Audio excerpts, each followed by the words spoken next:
Ito guys, number one na ginawa ko dati. Dito, naging emotional ako rito eh. Kung hirap ka na sa anxiety mo, tumawag at lumapit ka sa Kanya, sa Panginoon.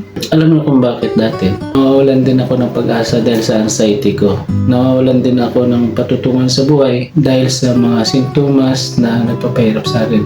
Pero yung time na yun na tinawag ako ng Diyos, hinuling ng Diyos sa akin, naintindihan ko kasi nung huli, isa yun sa pamamaraan niya para ako ay manumbalik na lumapit sa Kanya, manumbalik na tumawag sa Kanya. Isa yun sa nagiging dahilan kung bakit na nagbalik loob ako sa Panginoon. Yung anxiety na yun. Kasi tayo naintindihan ko nung huli, pinaparanas niya talaga sa atin yung mga pagsubok para muli kang lumapit sa Kanya. Kilalanin mo siya. Kaya kung ikaw, so ngayon na hirap ka, mataas ang level ng anxiety mo, 100% gagaling ka. Yan ang masasabi ko sa iyo. Malaki ang naitulong yan sa akin, sobra. Lahat nalagpasan ko dahil po sa Panginoon. Yun ang the best na nangyari sa akin. Kasi ako dati, hindi na ako nagsisimba. Bihira na ako na langit. May mga ganon. Pero dahil sa anak niya ako, dahil mahal niya ako, sa totoo lang, yun ang pinaranas niya sa akin. Kung bakit nagkaroon ako siguro anxiety, dahil yun ang paraan niya para muli akong maglingkod sa Kanya. Promise guys. Sorry kung naging emotional pati ngayon. Kasi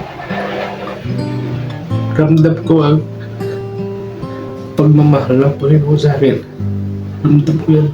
Kala ko nga dati, naging emotional ako dahil sa anxiety, hindi eh. Mas lalo ako naging emotional pag siya ang pinag-uusapan kung about po sa Panginoon. Yun po, masasabi ko sa inyo. Kaya ngayon, sa lahat ng mga dumaranas ng sobra-sobrang pagkawalan ng pag-asa na gumaling dahil sa anxiety, hindi po yun totoo. Subukan niyo po, manalangin ka araw-araw, magsimba ka tuwing linggo. Iwasan lahat ng mga masasamang gawain, talikuran lahat. Unahin mo siya sa lahat ng oras. Sabi ko sa inyo, mawawala na anxiety niyo, nandun yung kaluwagan ng puso niyo. Gaganda pa pati buhay niyo. Promise. Dati, ano lang ako, hindi ko alam kung paano ko mapakain yung pamilya ko.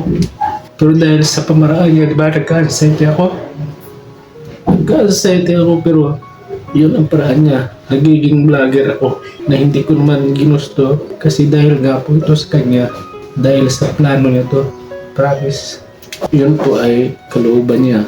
Kung kagustuhan ko man, pero mas siya ang mas higit na may gusto kasi mas nakakatulong, mas masaya siya nakikita niya na ganito ako, ganyan. Yun lang po ang may pagmamalaki ko at ay susukli ko sa ginawa niya sa akin. Hindi porket hirap na hirap ka lang lalapit ka sa Kanya, hindi po yun. Kailangan huwag mong bigyan ng limitasyon yan. Kailangan lahat maintindihan mo para sa ginagawa mo, para sa Kanya. Hindi lang para sa Kanya, para sa iyo, sa buong pamilya mo, sa mga kakilala mo. Nakikita nila yan. Yun po ang may share ko po sa inyo sa ngayon.